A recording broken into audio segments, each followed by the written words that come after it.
feel about, despite him not looking the way that he was or being able to engage with him the way that he was, how do you feel about getting that chance to say goodbye? I think it was really important. I mean, we had the choice not to go. Yeah. I think I'd be shooting myself for the rest of my life if I didn't go. Because from my experiences, when both my granddads were ill and they weren't doing so well, I was still quite young, and I thought I personally got given the choice to go and see them, but I made the decision not to. I don't think I would have been able to handle it. To an extent. I do regret not being able to go and see them, but I know within myself that it would have been something that stuck with me to see them in the way that they are. But yeah, that must have been. I think it was important for me to do it for a sense of closure. Oh, massively. I know I went and did all that I could, in a sense. Yeah, absolutely. I mean, in the whole situation, you just feel kind of helpless because I'm not a doctor. There's nothing I can really do to fix that situation.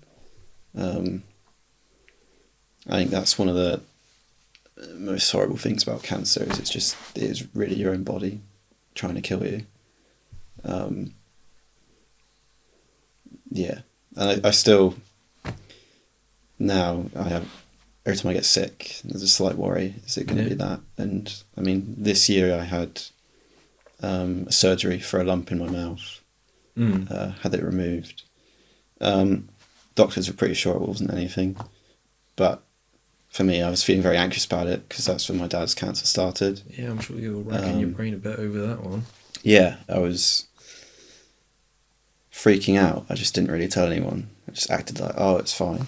But yeah, that'd be a fucking hard thing to tell someone. I was really quite anxious about it, and it was on my mind all the time. But I had the surgery, and yeah, it all turned out to be nothing, which is good. But yeah, it's left me with some trauma and residual fears about my health, especially because I wouldn't wish on anyone what my dad went through. It was horrible.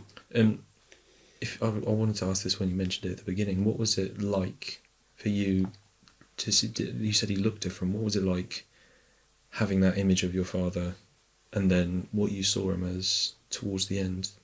How did that impact you? I mean, for years, maybe not quite years, it's all I really could think of when I thought of him. It was that image would just pop up in my head. And it took a lot of work and time to really try and remove that. I found that going through and looking at old photos and finding videos on my phone or going through his phone to be really beneficial in helping with that. Do you have his phone? Still have it, yeah. That's nice. Yeah. We've got all the photos and stuff saved and that's lovely. Data backed up. But I remember after he passed away, all the people ringing in his phone to see how he was and having to tell them that he passed away. And it was, it just all felt very surreal. It's not ever how I expected my 20s to begin, that's for sure. Life has a way, doesn't it? Yeah. And then I just really struggled with depression, really, for quite some time after. Still do occasionally, but... Was it mostly a catalyst? Was your dad mostly the catalyst of that happening? Yeah. Was there much going on outside which contributed, or was it mostly just dealing with the loss and grief? I think, dealing with the loss and grief. I think once I went back to uni, I kind of had that to focus on and distract myself with. But after I graduated and moved home, that's when it really sort of hit me, because I was back in that space. I had a job, but it wasn't really anything I was enjoying, or it was just there to make money. And every night I'd be going back home, and you'd be trapped in that space where everything happened. Yeah. yeah, I suppose you can't really wipe clean that memory. No, you can't really escape it either. So intensely emotional, not just you, but everybody that's living under that roof. Yeah. How is it today? Now I'm okay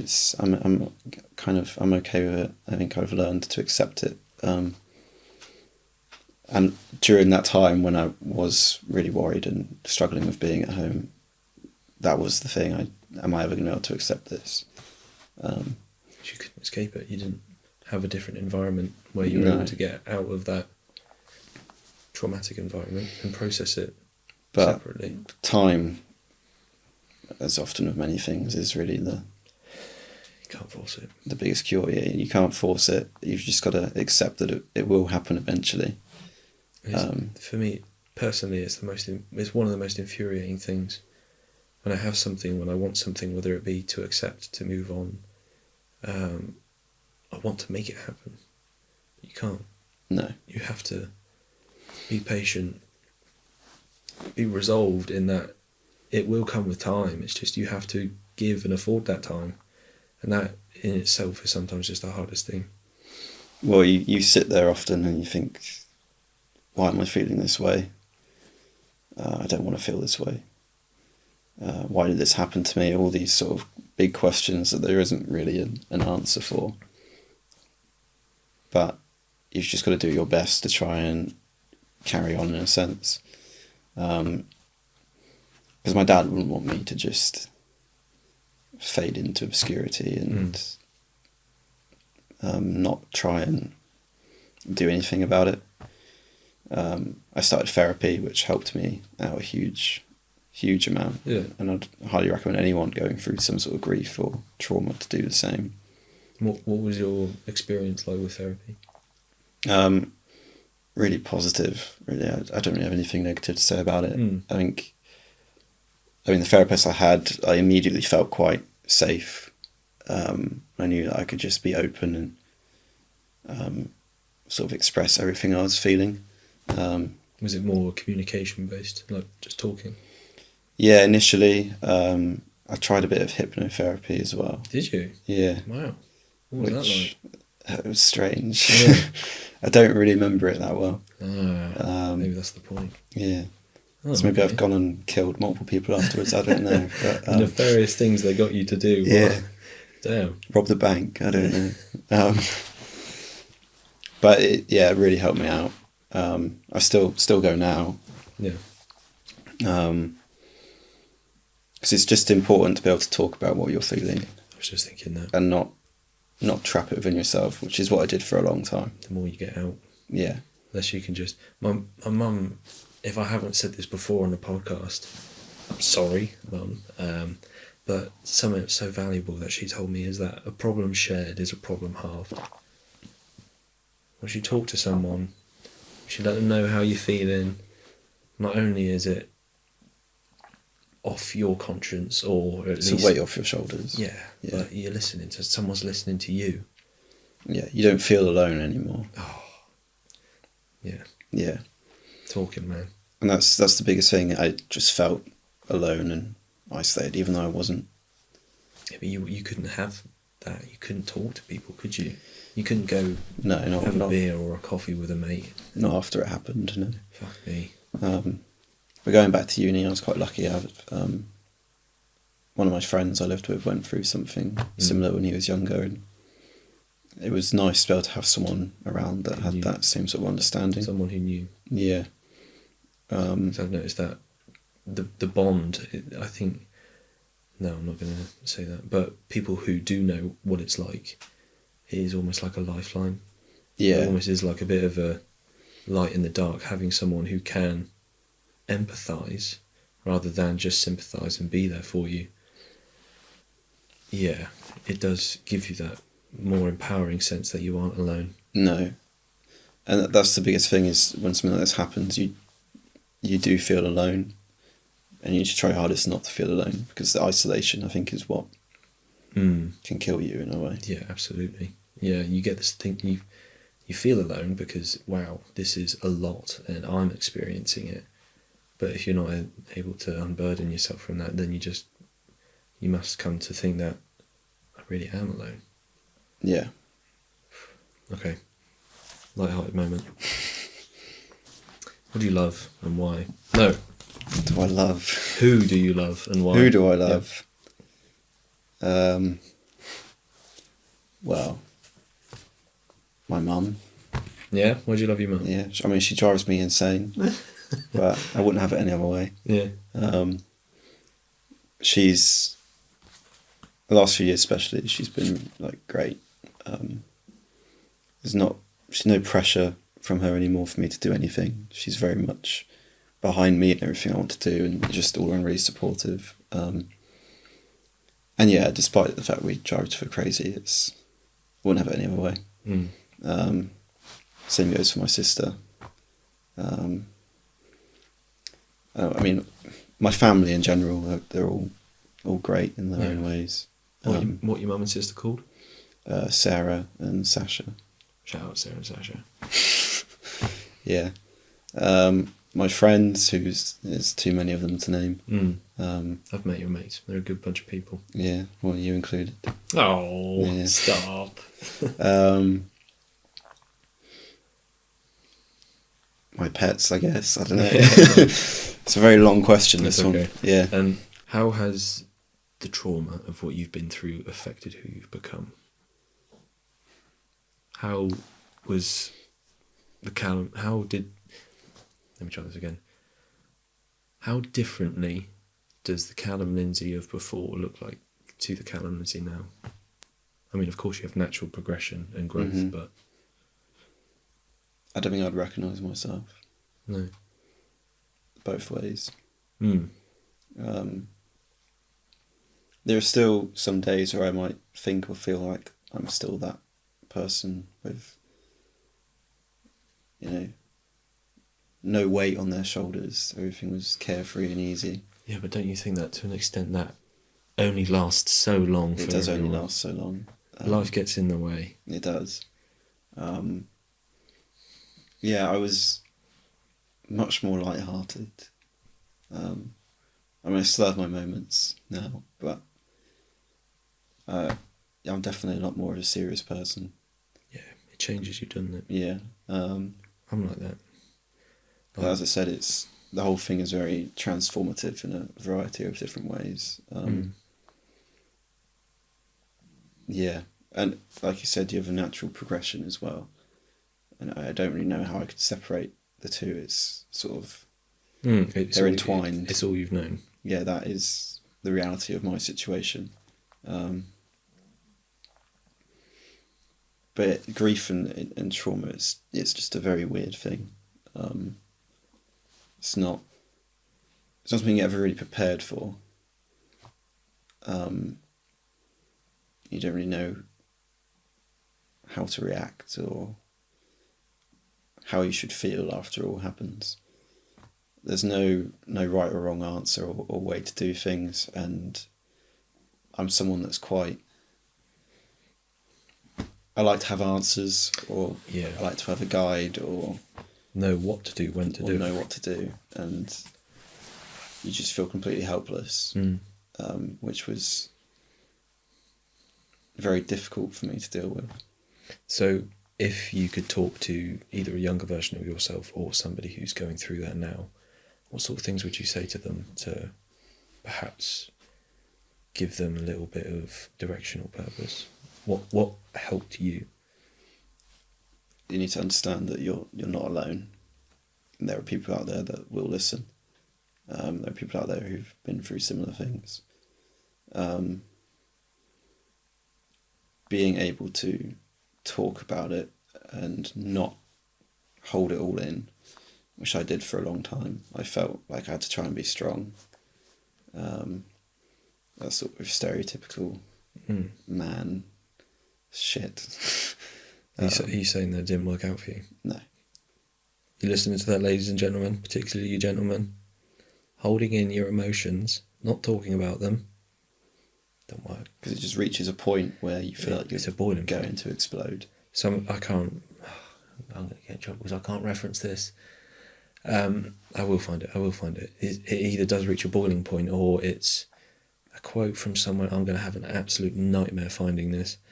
It's unresolved emotions. You bury them, but they only fester later in your life in much uglier and resentful ways. Yeah, definitely. So it's either the choice: boil over, resentment, or talking about it. Yeah. I mean, not long after, when I went back to uni, it's even things like trying to form a relationship, I just wasn't really able to in a place to be able to explain it. People knew what was going on, but not really at the same time. They didn't have an understanding of where I was at in my headspace. And same with some friends as well. I kind of distanced myself from them a bit because I felt like I just couldn't really be around them at that time. Would it be too much of an assumption to say that you had difficulty forming new relationships and maintaining some old ones? Because how could you begin to learn about somebody else when you as an individual had changed so much that you weren't used to who you were anymore? Yeah, exactly. Yeah. I'm still figuring out who I am to Absolutely. a degree. Yeah, 100%. Yeah, and I mean, beginning of this year, I lost my nan as well. So, my condolences. Thank you. So it's just been another process on top of the one I'm currently going through, and it just feels like I'm at times being beaten up by the waves when I'm trying to get back to the shore. That's a nice way of putting it. Yeah. But yeah, it's a bit in my brain that it seems almost every year there's been something that's kind of not life-changing, but some big thing has happened that's some big emotional event. And I still have that slight worry quite often of what's the next one going to be. I don't feel like I'm going to be able to get a break from it, which isn't true because I've had so many great times in between all of this stuff. It's just that anxiety. But yeah, and as humans, I think we often tend to remember the negative and traumatic stuff far more than the positive. Yeah, massively. What was your expectation of grief, and how did the expectation or the anticipation of this thing, which at some point you knew was coming, how did that look like in compared to the reality of it? I don't think I've really had any sort of expectations with it. I don't know. I mean, considering who I am as a person, my closest sort of reference point, I suppose, would be things you would see in films or TV. But that's very far from the reality, and every situation is very individual and unique. Yeah. Like some people might not be close with their parents when they lose them, or whereas like for me, I think my dad was really one of my best friends. We had a lot in common. I think leading up to it, it's part of my brain that just doesn't want to believe it. You don't act like it's a reality, which I think is sort of protection. Almost like a denial of it. Yeah. But I think that I did that to try and protect myself in some way. Yeah. I wouldn't say it was an unhealthy way to deal with it. I think the most unhealthy thing you can do in terms of grief is to just lock yourself away. Bottle it up. Yeah. Shut yourself out. Which I felt like doing a lot of the times, and thankfully I had people around me that would give me that push. It's that comfort, isn't it? Mm-hmm. There's, particularly like from my experience, I can only speak about the depression side of things. And I'm sure grief in some similar ways, but that comfort of isolation, being in your own company, not having to engage, it's so attractive. Yeah. All you want to do is lay in bed, play video games, do things that make you happy in a short period of time. To feel better. And just shut the world out. Yeah. you have to deal with that pressure, or trying to entertain or say the right things around people. But knowing who you are now, a fine young gentleman with many a thing going for him, Yikes, okay. what were some of the things that picked you up, got you out of bed, and got you saying, no, okay, today's going to be different? My friends, some of them in particular, really gave me a massive push. After it happened, it was sort of April time, so leading into summer, and COVID started to ease off kind of after that time. And obviously all my friends were at home during that summer, and they just, they're always wanting to go out and do things and invite me along. That's nice. Often I didn't feel like it. Sometimes they'd just turn up to my house and basically drag me out. That's very nice. Yeah. Which, it was great, and I really would have struggled without some of them. Music was a very big thing. Was it? Yeah, I found... Well, I listened to a lot of very sad music, which probably doesn't sound like the best thing to do, but for me, in those times where I was feeling alone, I could listen to it. Yeah. And I didn't feel like... Makes you feel a little bit less alone. Yeah. Yeah, I know what you mean. There's one Bob Dylan song in particular, and I might have mentioned it on the podcast before, but I can listen to it and it can either make me feel really great, or it can just strike the most central chord with my depression. And Which song?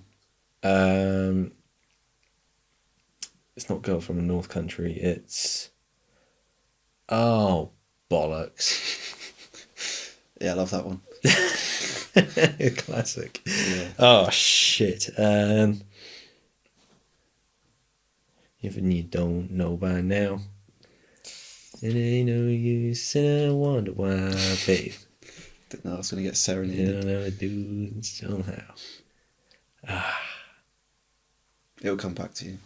Yeah, it will. Otherwise, or we'll add it in the notes. More lyrics, please. Oh, we never did too much talking anyway, but don't think twice, it's all right. You know that one? That's it. Don't think twice, it's all right. That is exactly what it's called. Yeah. Nailed it. Yeah, Embarrassed I don't know myself that one. along the way. It's okay. Yeah. Oh man, that sometimes if I'm in that mindset, that hits me so fucking hard.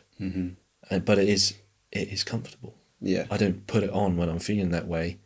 I can feel myself starting to feel a little bit more that way, and I'm not like switch it off. I'm not let it play. Yeah. But I know that you play guitar as well. You've been pretty avid of that. Is that a new hobby, or has it been something you've always done? I started learning in primary school, but I'd sort of only really play it when I had lessons. I was really terrible at practicing. I'd rather just, I don't know, play games or go out and skateboard and do all that stuff in between, which I really regret now. But I really properly got back into it when I went to university. Yeah. Yeah, and I mean, during that time as well, I think learning some of those songs on guitar, it felt like, and playing along, I would become more involved in it in a way, which really helped and worked for me, I think. As much as I'm sure it drove my family mad, having to listen to, oh, here's that song again. Yeah. Yeah. I get you. Blasting it really loudly. Would you play electric or acoustic? Both. Nice. Yeah. So talk to me a little bit about the setbacks that you faced in your journey to recovery. And what do you do when you meet a setback? When you have a day when you're just like, fuck. Yeah. How do you deal with those days? I don't know, really. I think for setbacks,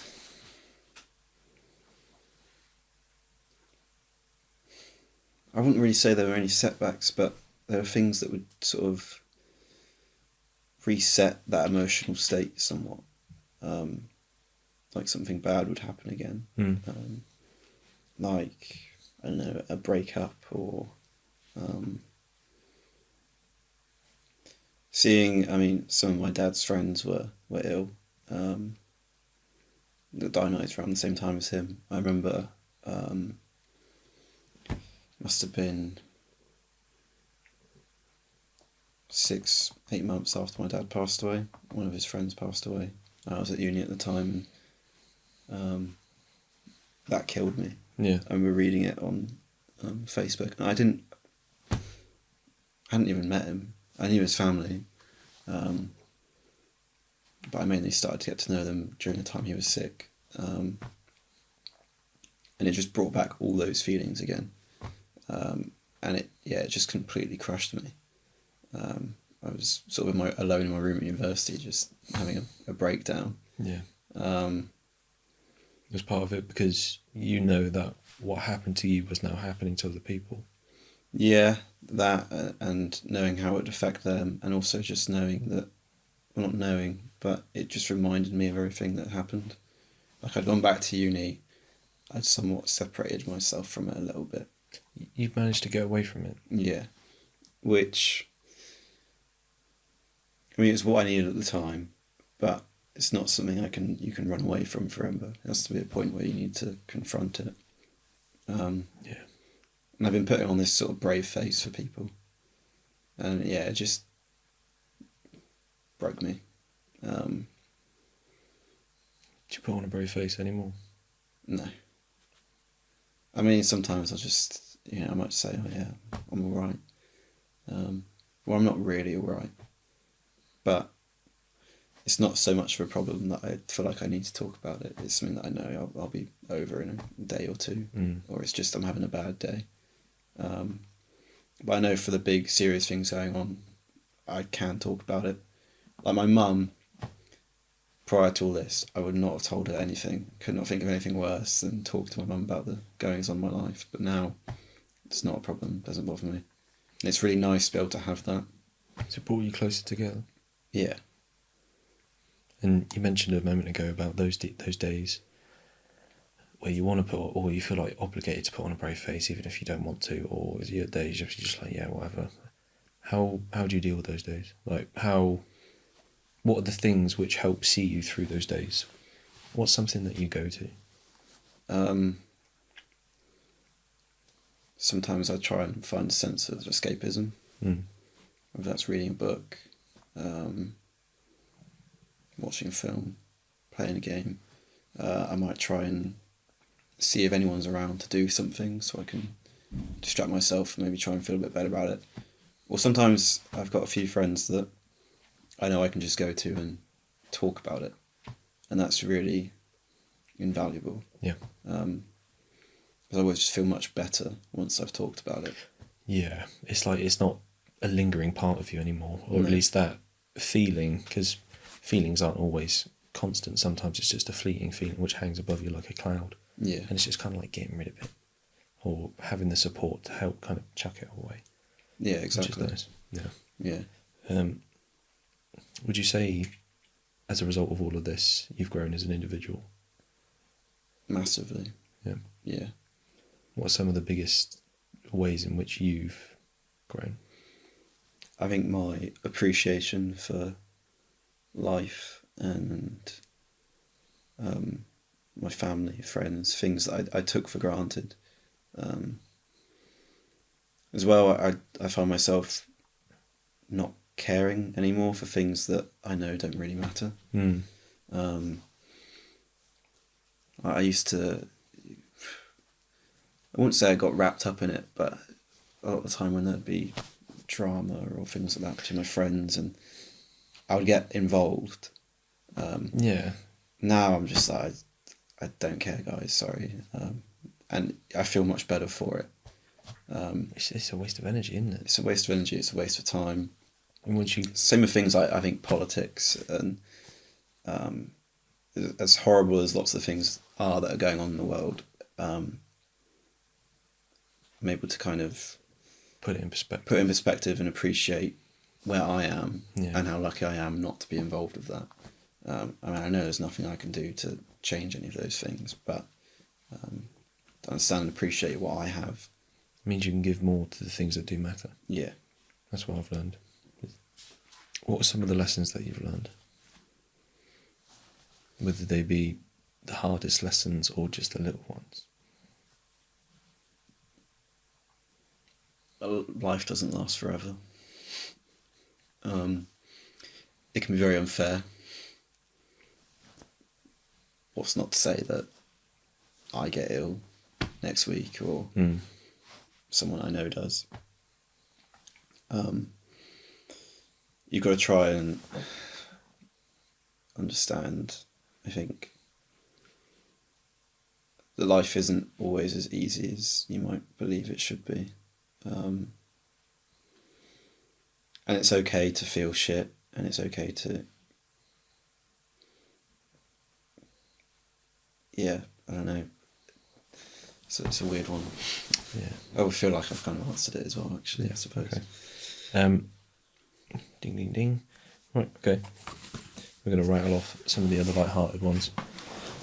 So, what are some of the simple things that make you happy? Music, films, friends, swimming. Swimming. Love a sea swim, as I'm sure you. Yeah, remember. we've been sea swimming before. Yeah. Travel. Yeah. I love You do a lot of that. going to other countries. Yeah, I'm envious of the places that you find yourself in. Yeah, did a lot of it the last year, and it was really, I think, beneficial. I think for me as a person, being able to get away from the things and enjoy myself elsewhere allows me to come back and feel much more ready to confront and actually deal with the emotion of what's going on. Yeah, that's nice. If you could impart 3 brief messages to the audience, what would they be? You're not alone. Don't be afraid to talk about what's going on in your life to anyone. I think people are far more willing to listen and be far more generous and kind than we often realise or could imagine. Yeah. I think the amount of interaction we have with strangers now is much more lessened with phones and everything, and it's a very important thing to have. I mean, everyone kind of during COVID felt like they lost their social skills. Yeah. Being able to talk is very important. I don't know what the third one would be. Something silly. Something silly.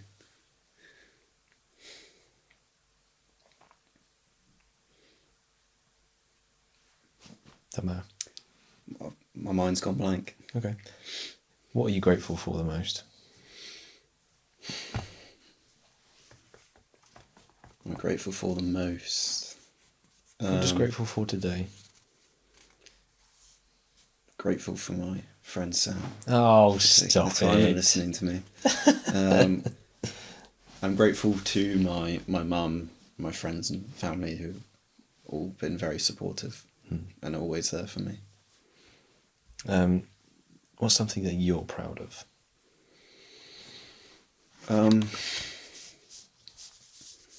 I think what I've managed to achieve in the last year, despite everything that's been going on.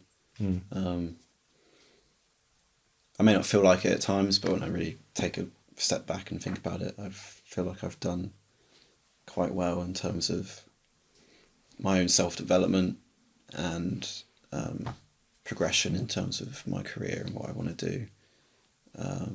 That's massive.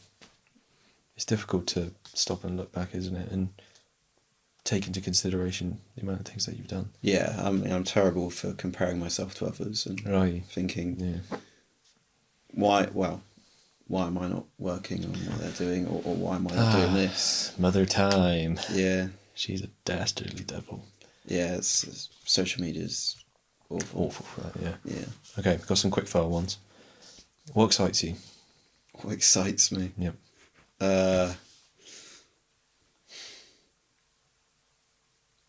Not a lot. Okay. When did you last laugh uncontrollably? Probably the incident with John and the pig. I was there for that one. We Yeah. cannot share that one with you. We are under decree not to share that with anybody, but it was not a real pig. Not a real pig. No, not a real Disclaimer. pig. I was crying Oh yeah, mate. with laughter. Yeah, the amount of times I've watched back, we got it on video, so we can't share it. I'm sorry, guys. Biggest letdown of 2024. It's fantastic. Yeah. So funny. I've watched that so many times and just, I've been in hysterics. I just feel better for watching it, to be honest. Yeah. What are you passionate about? What am I passionate about? Filmmaking, music, Lord of the Rings. Nice. What's the most valuable lesson that you've learned?